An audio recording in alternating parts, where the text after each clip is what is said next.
주택 가격과 출산율 수준. 지난해 한국보건사회연구원에서 낸 보고서 제목입니다. 전국 16개 시도의 부동산 가격과 이 출산율을 비교해 봤더니 집값이 많이 올라가는 도시일수록 출산율이 떨어지는 경향이 뚜렷하더라는 겁니다. 지난해 집값 상승률 1위였던 세종시와 2위였던 서울이 출산율 감소에서도 똑같이 1위와 2위였습니다. 한국 사회가 아이를 낳지 않는다는 것은 굳이 통계를 들이밀지 않더라도 이미 다들 체감하고 계실 겁니다. 지난해엔 결국 출생아보다 사망자 수가 더 많은 이른바 데드크로스가 발생했습니다. 우리나라 인구가 지금 약 한 5,180만 명 정도인데 작년에 3만 3천 명 정도가 줄어들었다는 겁니다. 특히 지난해 코로나 여파로 결혼을 미룬 청년들이 많았기 때문에 올해 인구 감소 숫자는 더 충격적으로 나올 가능성이 있습니다. 저출산 대책 예산으로 그간 225조 원을 썼고 올해만도 46조 원이 배정돼 있긴 한데 백약이 무효였습니다. 돈 준다고 아이를 낳지는 않습니다. 부동산과 교육 같은 이 근본적인 문제가 해결되지 않으면 인구 절벽은 해결되지 않습니다. 안녕하십니까. 경제와 정의를 다 잡는 홍반장, 저는 KBS 기자 홍사훈입니다. 홍사훈의 경제쇼 오늘도 본격적으로 출발하겠습니다. 유튜브 함께 가겠습니다.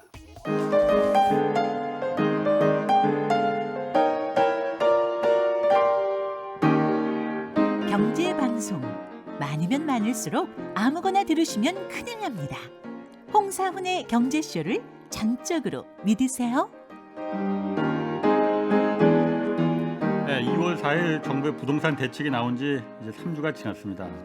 아파트값 좀 한풀 꺾였다 이런 소식도 들리는데 부동산 전망 자세히 짚어보겠습니다. 이광수 미래에셋대우 수석 연구위원 나오셨습니다. 안녕하세요. 안녕하십니까. 처음 뵙겠습니다. 예, 안녕하세요. 예, 잘 좀 부탁드리겠습니다. 별 말씀입니다. 제가 잘 부탁드립니다.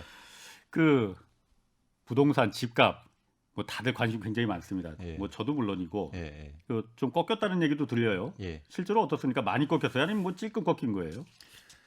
통계를 보셔야죠. 왜냐하면 예. 개별적으로 저희가 부동산 내가 살고 있는 집이 어떨까 이렇게 보면은 또 전체 시장을 놓칠 수 있으니까요. 네네. 그래서 검증된 통계로 말씀드리면 시장을 볼 때는 가격과 거래량이 일단 중요할 겁니다. 그래서 일단 가격 먼저 살펴보면 예. 확실히 가격의 상승률은 둔화되고 있습니다. 그러니까 빠지고 있지는 아직 않아요. 근데 상승률이 네, 상승률이 둔화되고 있고 예를 들면 실거래가로 지난해 12월엔 전국의 그 월에 12월에 2.5% 올랐는데요. 예. 1월에는 1.26%로 그러니까 상승률이 한 반토막 정도 예. 난 거고요.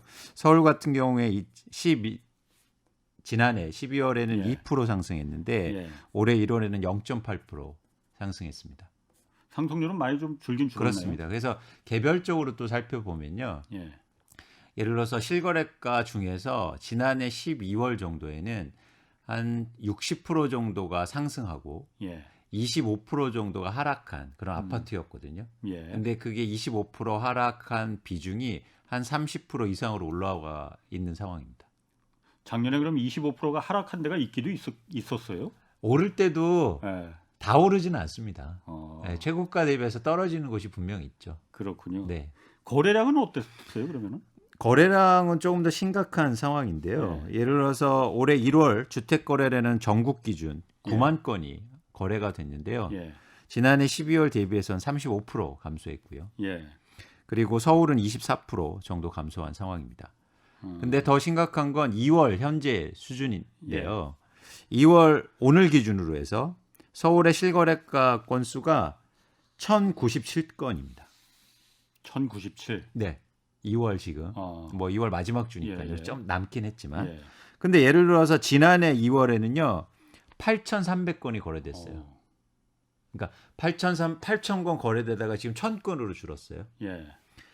그리고 경기 같은 경우에는 2월 기준으로 5,800건이 거래됐고요. 5,800. 지금. 예. 근데 지난해에는 32,000건이 거래됐습니다. 훨씬 더 차이가 크네 그러면. 네, 서울보다도. 엄청나게 그 거래가 급감한 상황이라고 보시면 될 것 이 같습니다. 거래량이 이렇게 급감한 거는 아까 이제 가격 상승률은 뭐 한 절반 정도지만 이거는 절반이 훨씬 넘잖아요. 네. 이게 무슨 의미가 있는 거예요, 그러면은? 의미를 찾을 때는 거래량과 가격을 동시에 보셔야 되는데요. 가격이 상승률이 떨어지는 상황 속에서 거래가 급감한다는 얘기는 예. 시장의 수요가 감소하고 있다는 얘기입니다. 그렇겠죠. 그렇죠. 왜냐하면 수요가 감소한다고 해서 가격은 빠지지 않아요. 파는 예. 사람들이 싸게 내놔야 팔리는 아하, 거지. 그렇죠. 원래 그게 부동산의 그렇죠. 속성입니다. 예, 예. 그러니까 다른 재화는 살려는 사람 없으면 가격이 빠져요. 그렇죠. 근데 부동산은 절대 안 그렇습니다.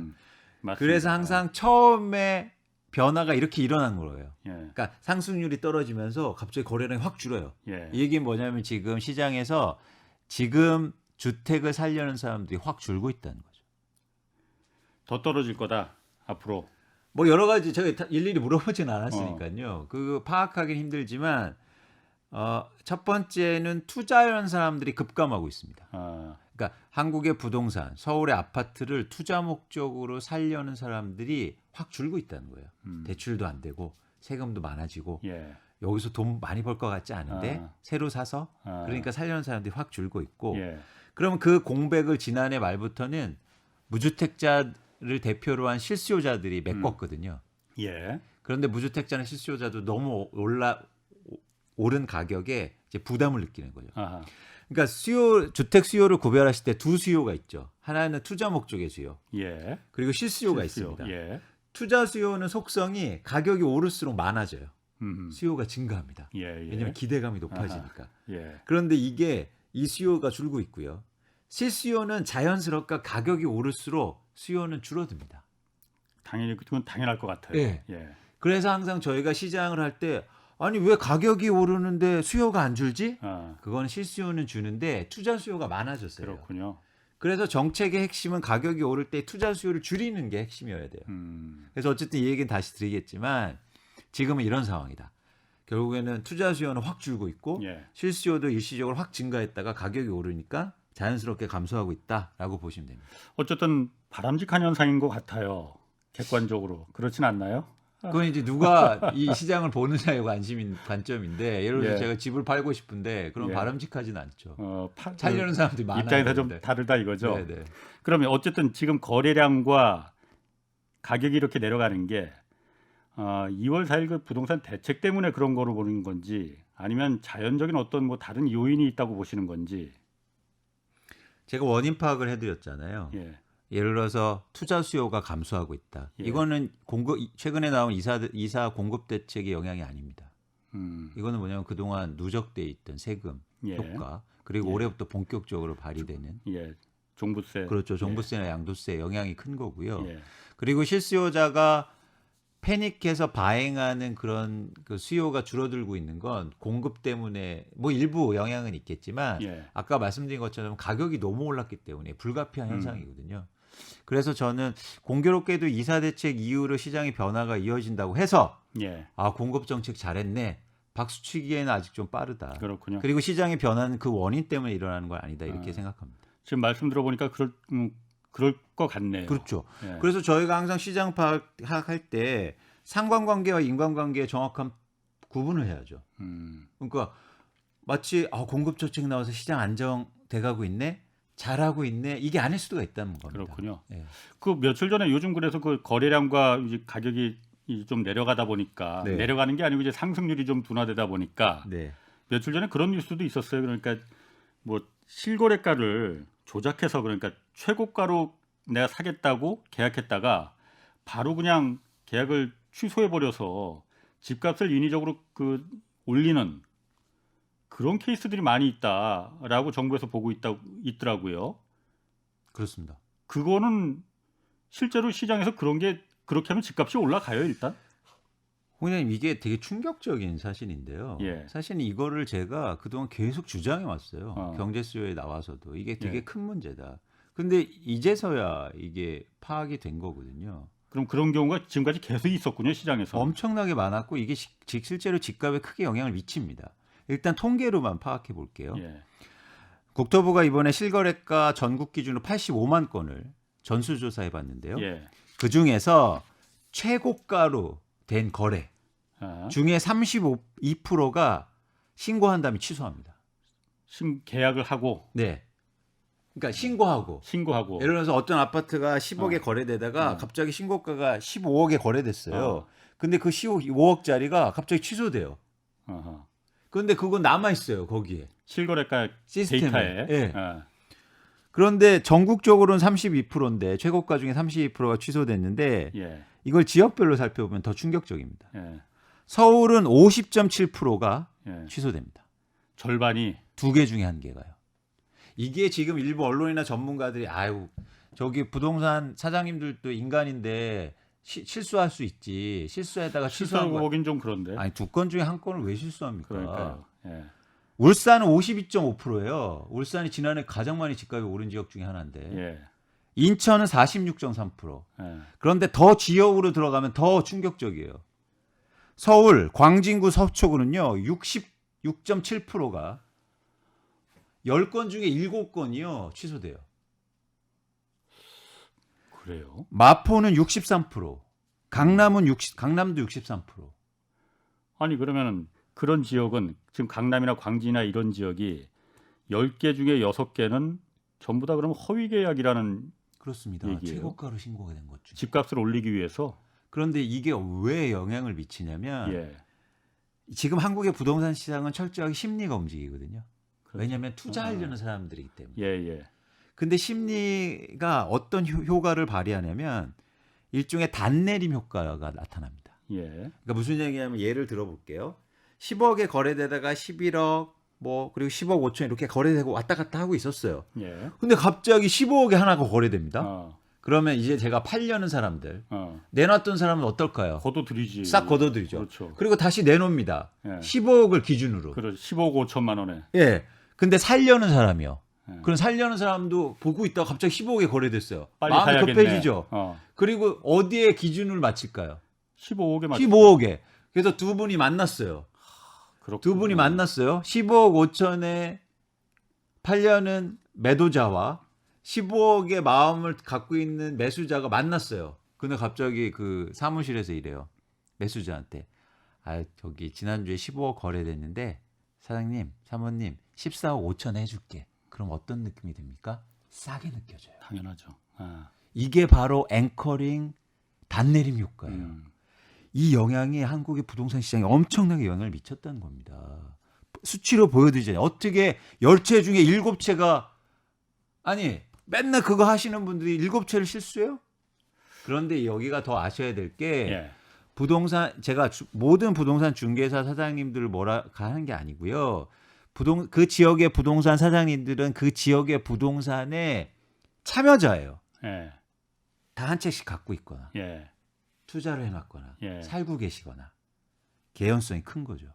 왜냐하면 3자인 경우 제가 만약 중개할 때는 그게 무슨 영향이 있습니까? 신고가 안 돼요. 사장님. 근데 제가 그 아파트의 소유자예요. 예. 그리고 뭔가 제가 여기에 익스포저가 있단 말이죠. 예. 그러니까 개연성이 굉장히 큰 거예요. 아니 그러면은 이 위원님 지금 아까 말씀하시기를 이게 지금 집값이 잠깐 좀 주춤하니까는 그거 끌어올리기 위해서 지금 하는 게 아니고 예전부터 보니까 계속 있었다는 거잖아요. 그러면 잠깐만요. 제가 질문을 마저 좀 끝낼게요. 알겠습니다. 궁금해서 그래. 네. 정부에서도 그러면은 정부에서도 왜 그 단속반이나 이런 거 다 있지 않습니까? 예. 이걸 그럼 이 위원님도 아시는데 정부에서 그럼 이 국토부나 이런 데서 이걸 몰랐다는 거예요? 그러면은 그냥 보고 있었다는 거예요? 그러면은 제가 물어보진 않았습니다. 예.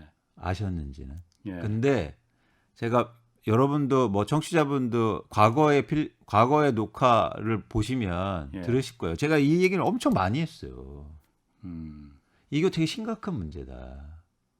그런데도 이제서야 좀 늦은 감은 있지만 어쨌든 알았다는 게 중요하고요. 이게 되게 큰 영향을 미쳤다는 거예요. 그렇군요. 네. 그 부분은 다음에 저희가 그 부분만 한번 따로 한번 좀 저희가 어떤 보도도 한번 기획을 해볼 수가 있을 것 같아요. 네. 아니 이거는 실제로 음. 개연성이 높고 또 하나 뭐냐면 그러니까 예를 들면 이런 거죠. 주식시장에서 누군가 매수가를 높게 한 다음에 그렇게 형성되면 바로 취소해 버린다는 거예요. 그러면 어떻게 시세 조정이나 이런 것 때문에 크게 문제가 되지 않습니까? 근데 부동산 시장은 전혀 그동안 문제가 없었던 거예요. 뭐 그래서 지금 제가 정부 대책 보니까는 그래도 실거래가 시스템에서 그 취소된 거는 다시 이제 그 내리고 뭐 그런 제도는 이제 이제서야 정말 충격적이네. 그게 어떻게 국토부에서 알면서도 그냥 놔뒀던 건지 정말 몰랐던 건지 둘 다 문제지만은 그게 그럼 결국은 집값을 끌어올리는데 큰 역할을 했겠네요. 그럼 당연히. 저는 엄청난 역할을 했다. 알겠습니다. 뭐 그 얘기로 계속 갈 수는 없으니 예. 이사 대책에서 어쨌든 그 3080이라고 해서 서울에 30만 채, 전국적으로 한 80만 채 뭐 쇼킹한 공급을 공급하겠다. 그게 핵심이었잖아요. 그런데 뭐 거기서 의심들이 많았어요. 서울에 무슨 땅이 있다고 어디다가 30만 채를 짓냐. 네, 뭐 네. 강남구 전체 그 주택 수가 20만 채라면서요. 그런데 그거보다 강남구보다 더 많은 아파트를 주택을 어디다가 도대체 짓냐. 뭐 의심들이 많고 그래서 이거 사기다 뭐 일부에서는 이렇게까지 뭐 말이 나왔었는데 네. 엊그제 뭐 정부에서 그래서 뭐 바로 준비했다가 나온 건지 광명시흥에 3기 신도시 한 7만 채 짓고 부산하고 광주에도 뭐 또 이제 주택을 새로 공급하는 땅이 있다. 네.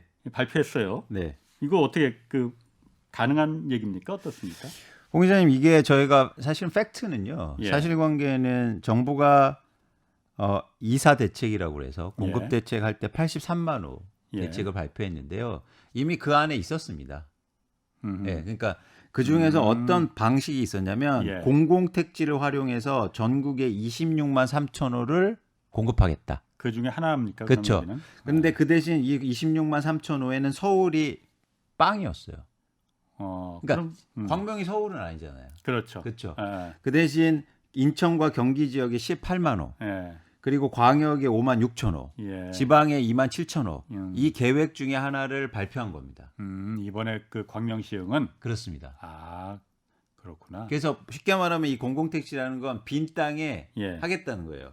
그래요. 예. 그러면은 어쨌든 서울에 30만 호잖아요. 전국에 83만 호고 네. 이거 물량은 가능합니까? 지금 그 사람들이 이제 주택 전문가들이 의심하는 것처럼.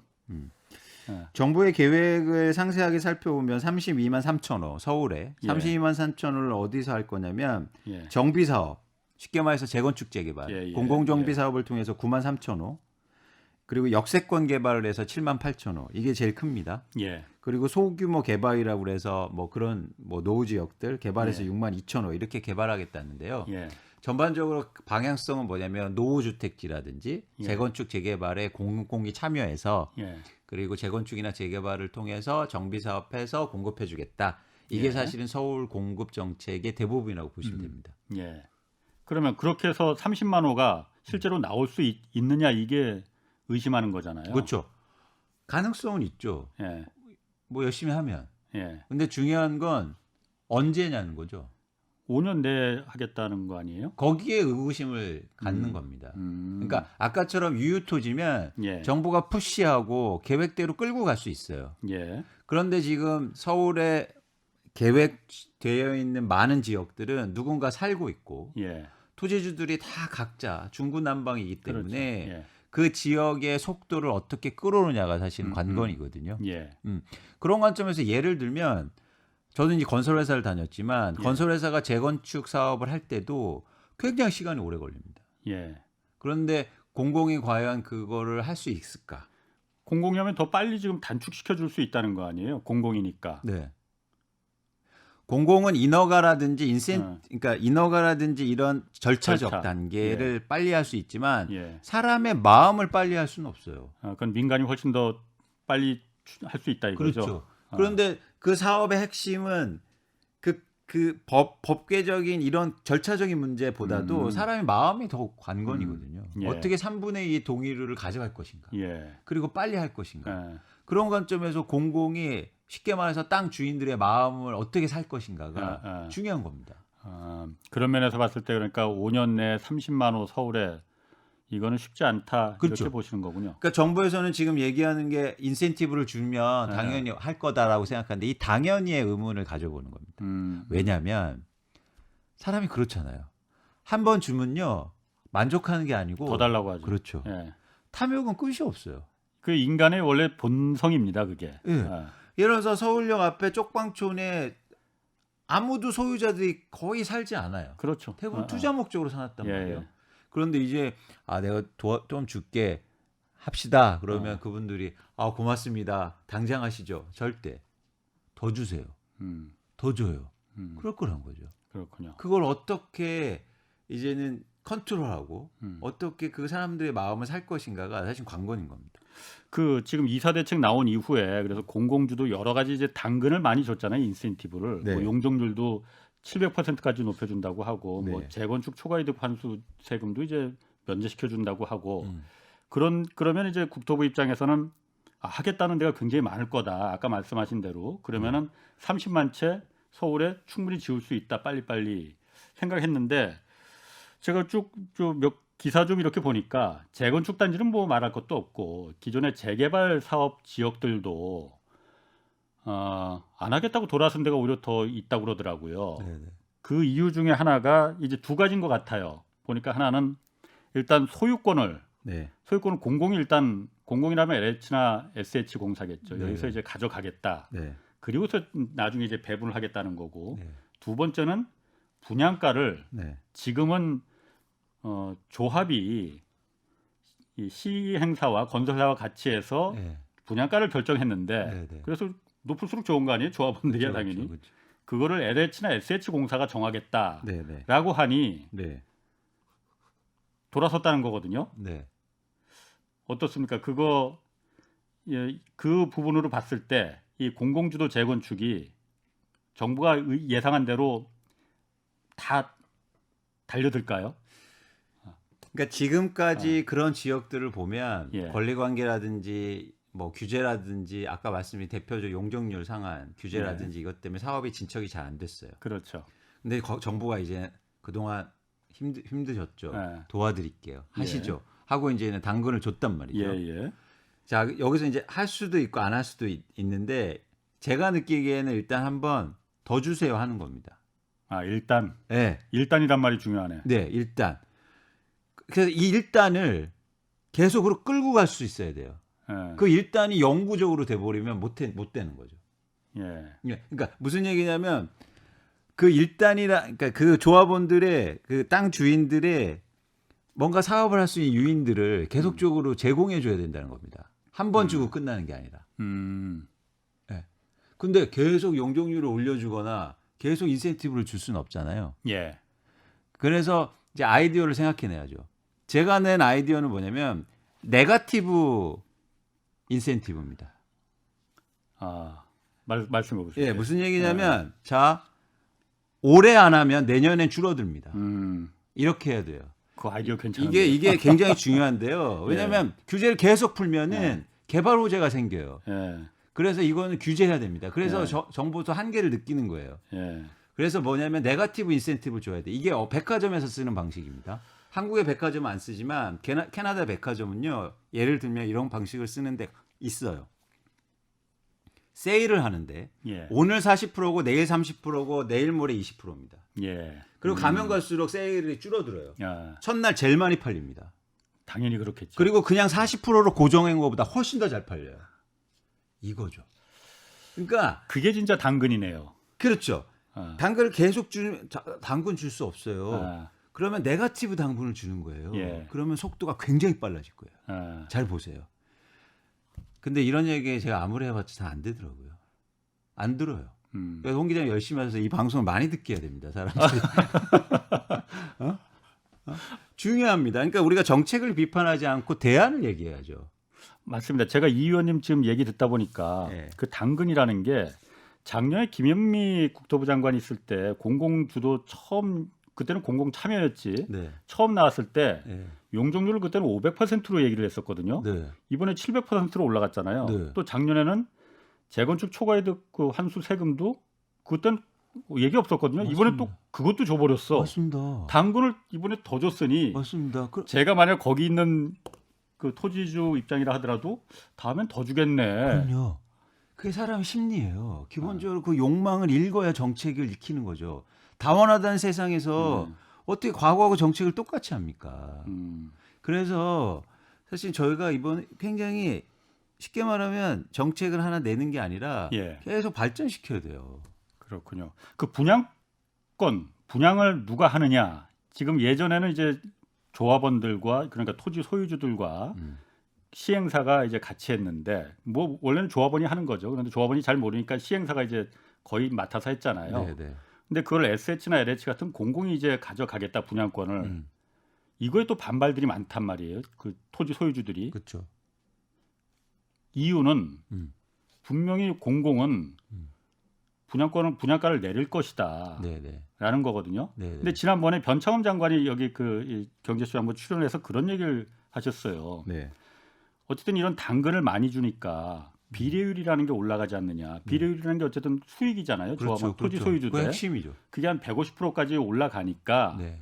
공공이 분양가를 지금 한 3천만 원 하던 걸 2천만 원으로 내려도 비례율이 150%로 그냥 보장이 되니 크게 불만이 없을 것이다. 토지 소유주들이 라고 얘기를 했었거든요. 그게 가능한 얘기입니까? 아니 가능은 한데 제가 계속 말씀드리잖아요. 그건 고정된 시각이라고요. 예. 계속 사람들은 마음이 변하고 예. 그리고 아까 말씀하신 때 인센티브 또 바뀔 거고 예. 내가 안 한다고 그러면 좀 더 줄 거고 예. 그래서 일단 안 한다고 하는 거죠. 그러면 안 한다고 하면 정부에서 마음 급하니까 그럼 더 줄게. 당연히 그럴 거다. 예. 그게 사람의 기본적 기대 아닙니까? 예. 어떻게 그 기대나 변화를 예상 안 하고 지금 관점에서 그건 다들 하실 거예요. 이렇게 예측할 수 있냐는 거죠. 비례율이 150%에서 200% 되면 더 좋은 거 아니에요? 예. 그러면 200% 해주면 250% 주세요. 그러는 거죠. 왜냐하면 수를 읽혔어요. 정부가 서울에서 공급할 수 있는 게 내 땅밖에 없지. 예. 내가 안 한다고 그러면 너네 공급 못 하는 거네. 이렇게 수가 읽혔잖아요. 그렇네요. 그래서 그 수를 그 판을 깨야 되는 겁니다. 안 해? 안 해요? 우리 땅 많아요. 할 때 많아요. 라는 거를 보여줘야 돼요. 그렇군요. 아까 말씀하신 그 네거티브 당근, 네. 그 뭐 당근이라고 말할 건지 모르겠지만은 제가 오늘 들어본 것 중에 그게 제일 가슴속에 탁 와서 박히네요. 네. 지금 안 하면은 내년에는 당근 없다. 그렇죠. 지금 동의 안 하시면 이제 앞으로 용적률로 내려갑니다. 예. 그럼요. 지금 국토교통부 문 앞에 문정성시를 이룰 겁니다. 하겠다고. 예. 진짜 그럴 것 같은데. 그거는. 왜냐하면 한국의 부동산이요. 제가 이런 말씀 감히 드리는 이유가 철저하게 투자화되어 있는 시장이어서 예. 투자화 있는 시장에 사람들의 마음이 어떻게 움직이는 걸 읽어야 돼요. 지금 그 국토부 변창흠 장관부터 시작해서 실무자들이 좀 이 방송을 좀 듣고 이 부분을 정책에 좀 반영을 하고 참고를 했으면은 어떨까 하는 생각이 일단 듭니다.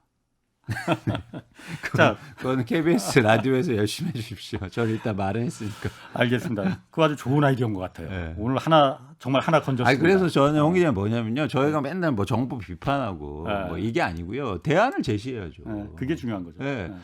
그래야 앞으로 발전하고 변화가 일어나는 거 아닙니까? 알겠습니다.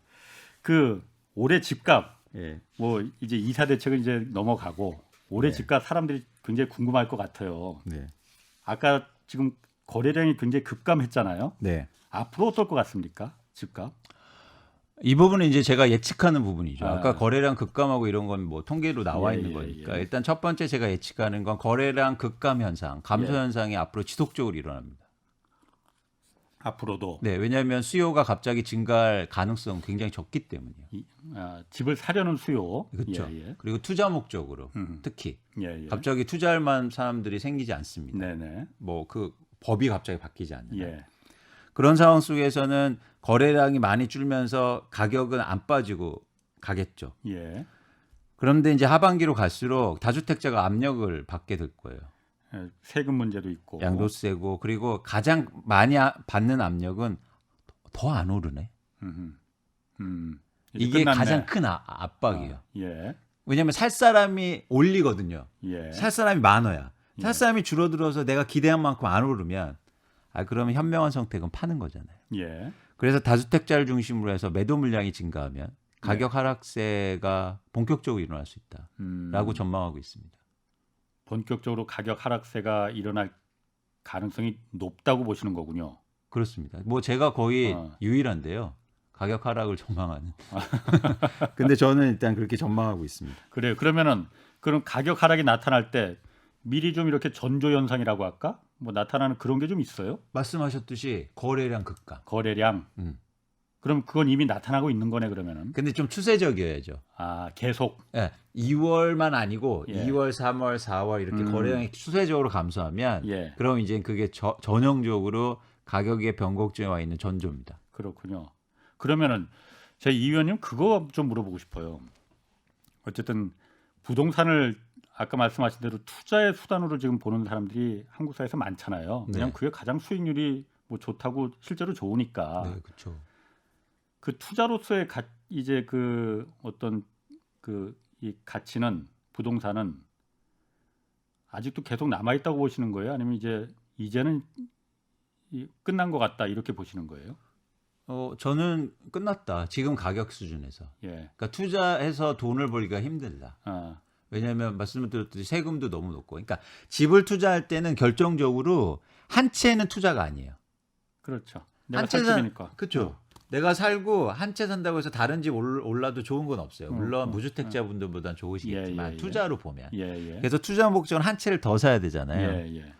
근데 한 채를 더 살 때 일단 서울에서 한 채를 더 사면 취득세를 8% 내고 시작합니다. 네네. 예. 그러니까 엄청 비용이 커진 거예요. 수익률이 확 떨어지죠. 그러니까 집값이 비싸졌는데 거기 8%니까. 20억짜리를 사시면 1억 6천을 내고 시작해요. 음. 거기다 보유세를 막 매년 3%씩 내요. 그렇지. 예. 이건 투자의 가치가 없어졌어요. 네. 집값이 그럼 빠진다면은 거래량 급감해서 그걸 신호탄으로 해서 빠진다면은 내려간다면은 어디가 그럼 지금 먼저 이렇게 빠지기 시작할까? 강남이 가장 많이 올랐을 테니까 거기부터 빠질까요? 어떨까요? 그렇게 가격이 빠지는 원인들을 제가 말씀드렸잖아요. 예. 집을 투자 목적으로 갖고 있는 사람들이 집을 팔 때, 예. 그러면 투자 목적의 사람들이 어디를 많이 갖고 있냐가 핵심이잖아요. 예, 예. 그렇게 연결이 되는 거잖아요. 아하, 인과관계가. 예, 예. 그런데 강남이 자가 점유율이 가장 낮아요. 예를 들면 이게 등기를 전수조사해 보잖아요. 예. 그러면은 어떤 통계 자료가 나오냐? 뭐 여기 이 분들이 기분 나빠하실 필요는 없는데요. 네. 아파트 이름 안 할게요. 근데 대치동의 모 아파트는 아파트네 뭐.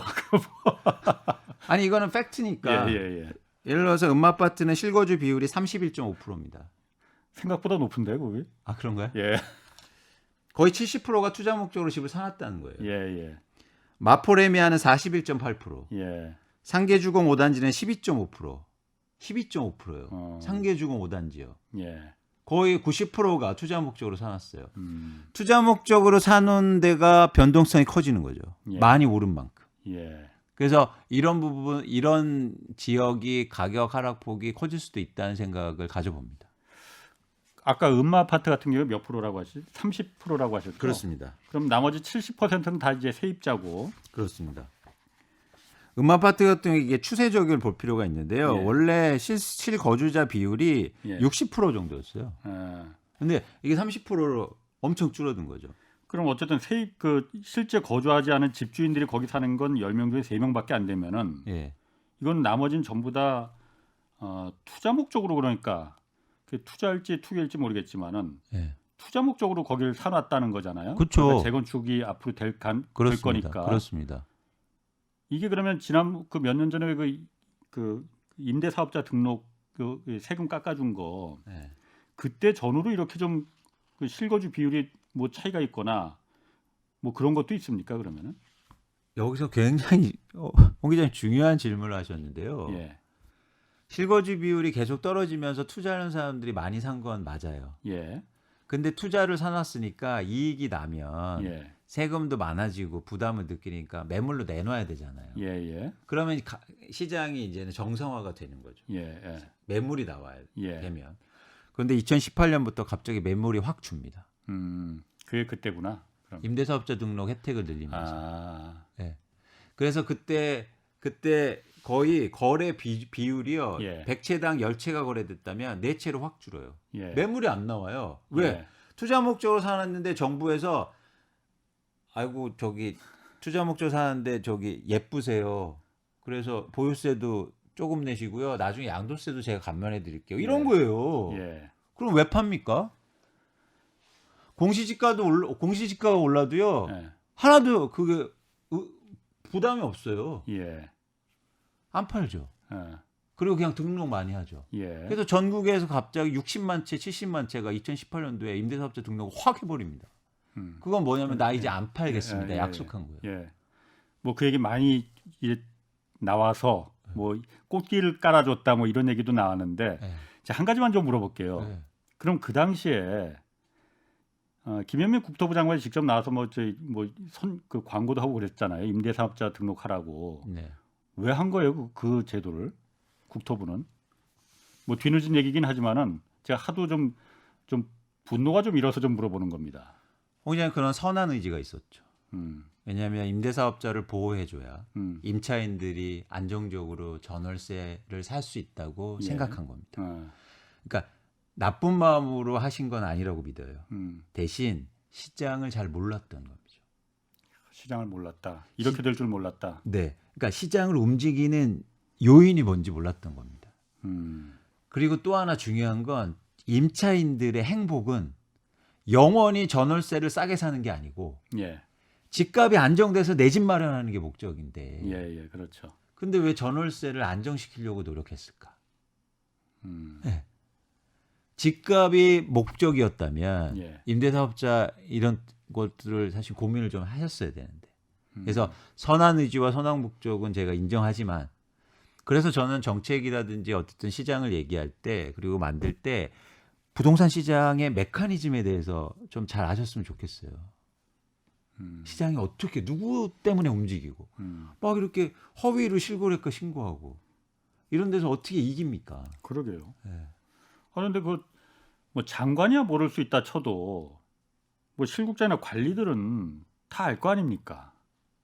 임대사업자 등록제도도 마찬가지고 지금 그 허위 그 최고가로 그냥 계약만 했다가 다시 취소하고 그런 것도 그거 모를 수가 없을 것 같은데 그 모를 수가 있겠습니까 그런 걸? 그건 제가 잘 모르겠습니다. 어, 그건 제가 그분들한테 뭐 여쭤보진 않았으니까요. 그건 이제 여러분들이 한번 생각해 보시는데 네. 어쨌든 정부가 의도적으로 예, 그렇게 해서 집값 올려야겠다 이건 아니라는 거죠. 그러니까 임대차 시장을 안정적으로 장기적으로 끌고 가기 위해서 그래서 그런 그 사업자 등록 제도가 강화됐다라고 알겠습니다. 보시면 좋으실 것 같습니다. 예. 그 강북도 지금 그 집값이 많이 올랐잖아요. 강북도 그러니까 지금 그 가격은 거래량이나 이런 것도 뭐 마찬가지죠. 좀 많이 같은 빠졌죠. 흐름입니다. 그럼요. 앞으로는 어떻게 될 것 같습니까, 강북은? 같은 흐름이에요. 지금 네. 전국적으로 예전하고 다르게 예전에는 뭐 버블 세븐 지역 뭐 이런 예. 지역이 있는데 지금은 전국화돼 있기 때문에 예. 같은 방향성을 가지려고 생각합니다. 그 GTX라고 있지 않습니까? 왜 네, 그 네. 수도권하고 이제 이 서울 도심 주요 거점 연결하는 거. 이 GTX에 따라서 부동산 가격이 좀 크게 출렁일 수도 있다. 뭐 그런 얘기도 좀 들리던데 그거는 뭐 별 관계 없을까요? 최근에 이제 GTS 선을 따라서 예. 가격이 또 상승하고 있는데요. 예. 흥미로운 건 GTX도 그런 목적이 아니었어요. 예. 그러니까 원래 서울의 인구를 외곽으로 분산하기 위한. 밖으로 나가라. 네. 예. 그런데 서울도 오르고 바깥도 오르는 이거 깔아줘서 예. 이런 거기 때문에 사실 그것도 GTX의 문제만 아니고 이제 시장의 아. 분위기인데요. 예. 어쨌든 예를 들어서 시장이 좀 쿨다운되고 예. 안정이 되면 GTX는 때문에 그 지역은 만 빠지거나 그 지역만 오르거나 이러긴 힘들다는 거죠. 예를 들어서 GTX가요 갑자기 올해부터 이제 그 지역이 관심받기 시작하는데 예. 그게 비밀이 아니었습니다. 그렇죠. 예. 작년부터 다 발표되고 그랬는데 예. 왜 작년에 안 올랐을까요? 예. 그건 뭐냐면 시장에 그런 분위기를 만드는 거예요. 예. 그래서 그런 차원에서는 만약 시장의 또 분위기가 달라지면 GTX도 뭐 계속 그런 지역만 오르고 뭐 개발 호재가 생기고 이러기는 좀 힘들지 않느냐 예. 이제 판단하는 거죠. 그 아까 말씀하시기를 이제 부동산으로 돈 버는 거는 너무 지금 올랐기 때문에 이제 그 시대는 끝났다라고 이제 말씀을 하셨잖아요. 네. 혼자 그런 주장을 하신다고 하셨는데 네. 그러면은 다주택자들 입장에서 네. 집을 많이 갖고 있는 사람들은 뭐 제가 그 사람들 걱정할 입장은 아니지만은 지금 그럼 다 빨리 파는 게 유리한 겁니까? 뭐 그분들이 저보다 더 잘하시리라고 생각하고요. 예. 저 그분들은 뭐 예. 하시겠는데 일단 이미 많이 팔고 있습니다. 지금 현재 네, 다주택자들이 많이 팔고 있죠. 예. 그래서 왜냐하면 당연히 그러니까 두 가지 방법이죠. 하나는 증여. 예. 증여가 엄청나게 됐잖아요. 예, 이걸 예. 파는 거죠, 뭐. 수익률이 떨어지니까. 예, 예. 그리고 또 하나는 뭐냐면 이제 매각을 나서는데 안타까운 건 다주택자가 매물을 내놓는데 그걸 예. 지금 무주택자가 받고 있다는 거예요. 그 다주택자의 매물을 무주택자가 받는다. 네. 비싼 값에 어쨌든 네. 현재까지는 비싸니까. 그렇습니다. 음. 작년 말부터 갑자기 뭐 20, 30대가 받고요. 서울 외곽에 다주택자가 갖고 있는. 그래서 그런 부분이 저는 좀 안타깝죠. 예. 왜냐하면 근데 무주택자나 실거주자 분들이 왜 그 물량을 받을 수밖에 없는 상황이냐면 전세 가격이 올랐기 때문입니다. 예. 심리적으로 너무 힘든 거예요. 예. 그동안 집값이 5년, 6년 올렸을 때 그래 뭐 어쨌든 뭐 정책도 믿어보고 그리고 여러 가지 시장 변화를 믿어왔는데 근데 집값은 계속 올랐는데 이젠 거의 포기 수준이었는데 이젠 갑자기 집주인이 전셋값을 2배 올려달라고 하거나 아니면 집을 나가라고 하는 거죠. 그래서 못 버티고 시장에 나가서 집을 살려고 보니까 가장 높은 가격에 그리고 다주택자들이 물건을 내놓는 물건을 지금 1주택자가 집을 팔겠습니까? 안 팔죠. 다주택자의 물건들이 대부분이라고 보시면 돼요. 예. 근데 그 물건들을 사실은요. 시장이 누군가 안 사주면 가격이 빠질 거 아니에요. 더 떨어지지. 예. 네. 예. 근데 그거를 싹싹 다 받고 있어요. 그럼 이 의원님이 그 안타깝다고 말하는 거는 다주택자들의 물건이 지금 나오는 거는 그걸 다시 무주택자들이 사는 건 쉽게 말해서 상투를 잡는 거라고 볼 수 있는 거예요? 가격에 대해 수준에 대해서 말씀드리는 건 어렵지만 네. 그 상황상, 정황상 그럼 더 내려갈 거라는 거죠? 좀 더 기다리면은. 제가 지금 그 말씀을 드리는 거잖아요. 시장이 위축될 수 있다. 그런데 그분들이 그거를 기다릴 수도 있는데 예를 들어서 집이 없으니까 전세가가 오르니까 예. 불가피한 그런 결정을 하고 있다는 거예요. 그래서 과거에도 근데 이게 예. 이래서 이 세상이 무서운 것 같아요. 과거에도 보면 2010년, 11년, 12년도에도 이런 현상이 나타나요. 예. 다주택자가 급격하게 주는데 그때 또 이런 실수요자들이 그 물건을 삽니다. 예. 그래서 그때 홍 기자님 잘 아시겠지만 하우스포가 엄청 생긴 거잖아요. 그때 그런 말이 있었죠. 예. 비슷한 거예요. 그런 현상들이 지금 똑같이 나타나고 있어요. 그럼 무주택자 입장에서는 지금은 집을 살 타이밍이 아니에요? 그럼 언제 사야 되는 건지. 빠지면 사야죠. 예. 네, 빠지면. 어느 정도나 빠지면은. 정도의 문제는 힘들고 예. 이런 구간이 옵니다. 예. 거래량이 회복하는데요. 예. 가격이 빠질 때. 거래량은 회복 이제 활발하게 일어나는데 다시, 가격은 내려가는. 네, 다시. 어. 이 현상은 왜 일어나냐면 다주택자들이 집을 팔 때예요. 파는데 예. 살 사람은 없으니까 예. 가격은 빠지는데 그래도 가격이 떨어졌으니까 수요가 회복하는 거죠. 예. 실수요가. 이때가 그게 뭐 올해 말이다 내년도 얘기하는 거는 예. 사기꾼이고 예. 그런 시점이 올 수 있다는 거죠. 그 시점이 올 수는 있다. 네. 과거에도 왔고 예. 그리고 단기적으로 봐도 그런 현상이 나타나요. 예. 예를 들어서 전형적으로 2020년 초에 예. 이런 현상이 나타납니다. 아주 짧게 보더라도. 예. 그때 예를 들면 강남의 집값이 3, 4억 빠져요. 그랬은 적이 있어? 그랬어요. 2020년 1월에 아니 예. 1분기에 예. 코로나 이런 영향 때문에. 예. 그런데 그때는 안 사요. 예. 오를 때만 사요. 그게 통계 현상으로 또 나타납니다.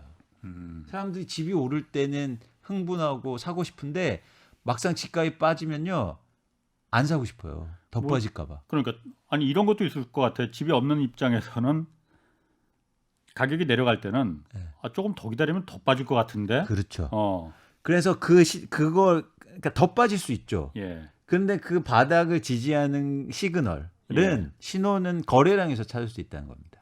거래량. 네. 거래량을 좀 주의해서 봐야겠네요. 거래량이 사실 가장 중요해요. 변곡점을 얘기하는. 그래서 가격이 오를 때도 거래량이 떨어질 때는 예. 이제는 이게 좀 탄력을 예. 잃는구나. 시장이 예. 변할 수 있다는 거를 여러분들이 아실 수 있는 거고 예. 반대로 가격이 빠지는데 거래량이 회복할 때는 예. 이게 또 변곡점이 와 있다 이렇게 보는 거죠. 그렇군요. 그럼 무주택자 입장에서 그 거래량 말고 또 주의해서 봐야 되거나 아니면 또 주의해야 될 점, 지금이 어떻게 보면은 무주택자들 입장에서는 계속 그 어떤 기회를 보고 있는 시기일 수도 있을 것 같아요. 그렇죠. 아까 그 거래량을 말씀하셨고 또 좀 봐야 될 거나 주의할 점은 뭐가 있을까요? 일단 전제하고 싶은 거는 정부가 공급을 하겠다는 거잖아요. 예. 이제 시점의 문제긴 한데 예. 아까처럼 빈 땅에다 짓는 건 속도가 빨라지겠죠. 예. 그래서 제일 먼저 이제 무주택자분들한테 줄 거 아닙니까? 청약 자격을. 예. 일단 그거에 대한 어떤 그 계획을 좀 세워보셨으면 좋겠고 예. 예. 청약 어떤 계획 그것들을 좀 막 마음 급하시지 않게. 예. 두 번째는 뭐냐면 말씀드렸듯이 시장의 변화를 잘 보시는데요. 거기서 마음가짐이 이런 게 좀 필요한 것 같아요. 자, 내가 보시는 아파트가 A라는 집이 있고 B라는 집이 있습니다. 예. 근데 똑같이 10억이었어요. 예. 5억으로 하죠. 5억. 아, 5억이었는데 하나는 4억으로 빠지고요. 하나는 3억으로 빠집니다. 예. 그럼 홍 기자님 뭐 사실 거예요? 당연히 3억이지. 대부분 근데 안 그래요. 그래요? 네. 왜 그렇지? 덜 빠진 게 안전하다고 생각해요. 아. 네. 그리고 이 지역이 약간 우수하기도 하겠죠. 그런데 사실은요, 더 빠진 게 안전한 겁니다. 많이 빠진. 빠진 게 예. 왜요? 빠진 게 빠진 게 당연히 안전해요. 싸게 살 수 있잖아요. 그러니까 더 이상 빠질 게 없으니까. 빠질 게 없을 뿐만 아니라 네. 향후로 내가 올라가면 그런 면에서. 그래서 내 집 마련도 투자 관점으로 보시라는 거예요. 예. 예.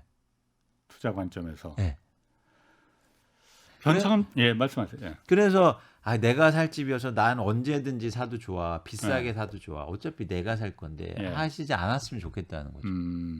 변창흠 장관이 어쨌든 지난번에 그 저희 프로그램에 나와서도 얘기도 하고 그랬을 때 지금 이사 대책, 공급 대책도 그렇고 그 정부의 정책이 지금 집값을 그냥 이 정도 수준에서 안정시키는 게 목적이 아니고 내려가는 걸 목적으로 하겠다라고 했었거든요. 네.